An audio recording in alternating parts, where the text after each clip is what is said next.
Hey guys, so this is a random Clip Studio quick tip. So one thing I just did was draw on the wrong layer. See this one right here?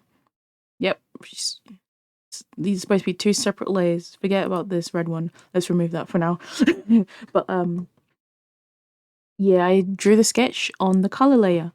There's one quick way to do this. One thing to fix this is you go to Edit, then you go to Tonal Correction, then you click on Level Correction. Here I mapped it to the keyboard shortcut Control L, which is the same one in Photoshop. But by default it has no keyboard shortcut, which does not make any sense. But I digress.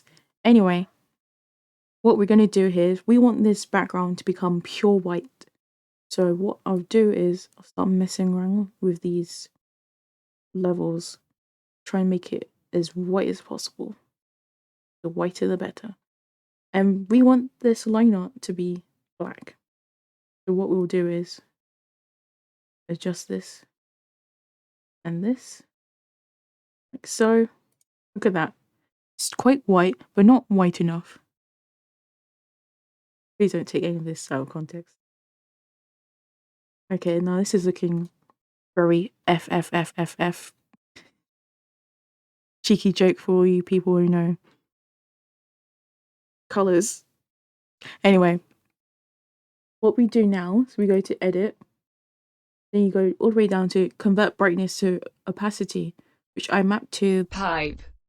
Whether that is, it's not L, it's something. Anyway, click on that and boom. You removed it. You removed the thing that was getting in your way. The only downside to it is you now no longer have that layer that you're originally working with, but hey, I personally don't care about that layer. I'm not really attached to it, so it's a plus for me. Anyway, bye bye. That's what I have to say. Thanks for coming to my TED Talk.